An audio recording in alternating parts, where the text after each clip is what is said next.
ভৱিষ্যতে এজন CBI officer হোৱাৰ সপোন আছে CBI অফিচাৰ এজন মোৰ CBI অফিচাৰ হোৱাৰ সপোন আছে আশা কৰোঁ সেইটো পূৰণ কৰিব পাৰিম যাতে ৰাইজে যদি অকণ সহায় কৰে আশা কৰোঁ সেইটো সপোনটো মোৰ পূৰণ হ'ব হৈছে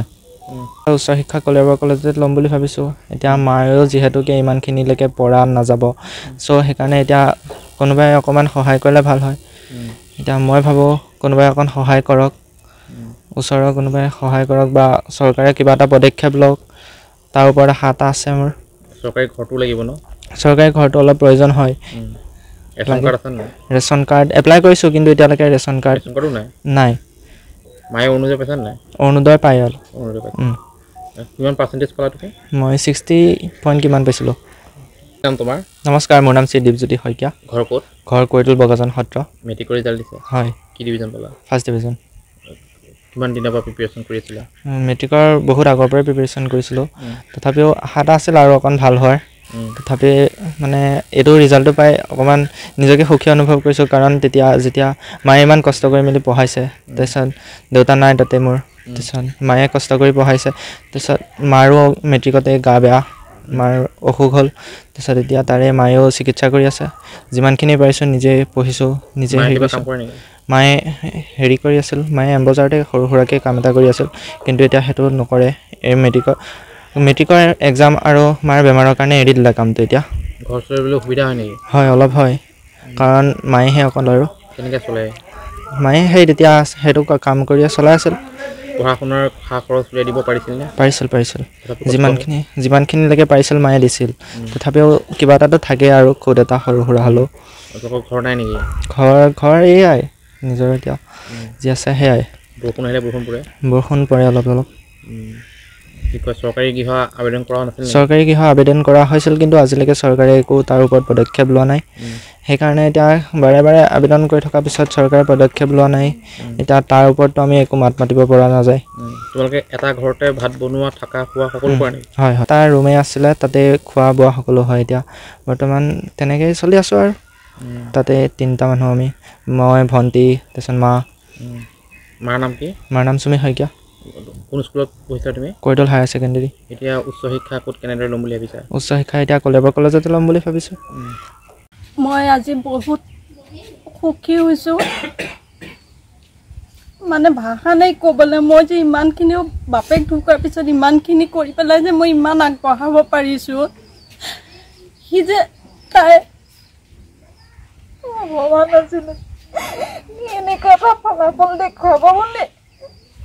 কিন্তু সি মোক কৰি দেখুৱালে পঢ়া শুনাৰ ক্ষেত্ৰত কিবা অসুবিধাৰ সন্মুখীন হৈছিল নেকি যিহেতু এটা ৰুম আপোনালোকৰ দেখা পাইছোঁ বৰষুণো পৰে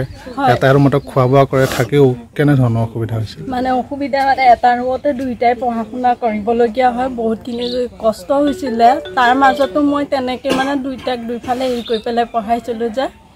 ছোৱালীজনীক হয়তো খুৰাকৰ ঘৰত মই দিছিলোঁ পঢ়িবলৈ সেই মুহূৰ্তত তাক ইয়াতে ৰখাই পঢ়াইছিলোঁ আৰু ৰাতি সি বহুত দেৰিলৈকে পঢ়িছিলে তাৰ লগত ময়ো ব্যস্ত হৈ গৈছিলোঁ ৰাতিটো টোপনিও নোযোৱা নিচিনা হৈছিলে তাৰপিছত যথেষ্টখিনি তাৰ লগত সি যিমানখিনি হেৰি কৰিছে তাত কষ্ট কৰিছে তাৰ লগতে মই সিমানখিনি কষ্ট কৰা যেতিয়া বৰষুণ দিয়ে ভিতৰত পানী পৰে সি পঢ়ি থকা অৱস্থাত তেতিয়া কি কৰে এতিয়া পঢ়া টেবুলত পানী পৰে ধুমাধুম পানী এনেকৈ টিপাল চিপাল তৰি পেলাই হেৰি কৰি দিওঁ বা বিচনাত বহাই লওঁ পঢ়িবৰ কাৰণে এতিয়া উচ্চ শিক্ষাৰ ক্ষেত্ৰত কেনেদৰে আগবঢ়াই নিব তাত যিহেতু আপুনি দেখা পাইছোঁ দিন হাজিৰা কৰা নিচিনা তেনেকৈ যেনে পঢ়াই আছিলে এতিয়া উচ্চ শিক্ষাৰ ক্ষেত্ৰত কেনেদৰে আগবঢ়াই নিব এতিয়া আগতে মই কামখিনি কৰি পেলাই মই পঢ়াইছিলোঁ এতিয়া হয়তো মই কাম কৰিব পৰা অৱস্থাত নাই সেইকাৰণে চৰকাৰলৈ মই এটাই অনুৰোধ কৰিছোঁ যাতে তেওঁলোকে সাহাৰ্য দিয়ে ল'ৰাটো পঢ়াৰখিনি ক্ষেত্ৰত সকলোখিনি আগবঢ়াই নিয়ে যায় মোৰ মনত ভাল লাগিছে মই বহুত সুখী হৈছোঁ কষ্টৰ ফলত এইখিনি ফলাফল পাইছোঁ 86%। কেইটা বিভাগত লেটাৰ লাভ কৰিছা 5টা তোমাৰ নাম সাজেদুৰ ৰহমান কোনটো স্কুলত পৰীক্ষা দিছিলা মাৰ্কাজ একাডেমি হাতীপুখুৰী ইংলিছ হাই স্কুল তোমাৰ এই ৰিজাল্টৰ আঁৰত কোন লোকে আছে মোৰ দেউতা দেউতাই শিক্ষা কৰোঁ।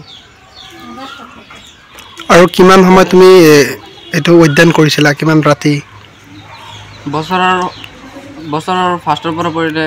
3 ঘণ্টা 4 ঘণ্টা পঢ়িলে হয়। 3 ঘণ্টা 4 ঘণ্টা পঢ়িছোঁ। আনন্দিত। প্ৰথমে মানে যিকেইটা স্কুলৰ পৰা তেখেতে প্ৰথমৰ পৰা শিক্ষাদান কৰি আহিছে তেওঁলোকক মানে শিক্ষাগুৰুসকলক মই অশেষ ধন্যবাদ জ্ঞাপন কৰিম আজি আমাৰ নিউজ চেনেলৰ যোগেদি। তেখেতসকলৰ অশেষ চেষ্টা তথা তেখেতসকলৰ প্ৰচেষ্টাত আজি মোৰ ল'ৰাটো ইমান আগবাঢ়ি গৈছে, তাৰ কাৰণে মই গৌৰৱান্বিত। আৰু গোটেই মানুহক মই এটা অনুৰোধ ক'ব খুজিব বিচাৰিছোঁ যাতে তেখেতে আৰু আগবাঢ়ি যায়, তাৰ কাৰণে সকলোৱে যাতে দোৱা কৰে। তেখেততো একচুৱেলি ফাৰ্ষ্টতো ধৰক আমাৰ ডক্টৰ APJ আব্দুল কালাম বিদ্যাপীঠত তেখেতে ক্লাছ 4লৈকে শিক্ষাদান কৰিছিলে। তাৰপিছত মই মাৰ্কাজ একাডেমি হাতীপুকুৰত দিছিলোঁ তেখেতক। তাৰপিছত মানে তেখেত হোষ্টেলতে থাকিছিল, কিন্তু ঘৰত যেতিয়া আহে তেখেত মিনিমাম 8 ঘণ্টাৰ পৰা 10 ঘণ্টা লিখা পঢ়া কৰিছে। আজি আপুনি পিতৃ হিচাপে আপোনাৰ অনুভৱ কেনেকুৱা, কি ক'ব? মোৰ ভালেই লাগি আছে। 3 নম্বৰ বৰগুলি। মোৰ নাম জিয়াউৰ ৰহমান। মই সাধাৰণ ক্ষুদ্ৰ মাছ ব্যৱসায়ী কৰোঁ, কৰি পেলাই মানে তেওঁলোকক মানে লিখা পঢ়া কৰাই আছে।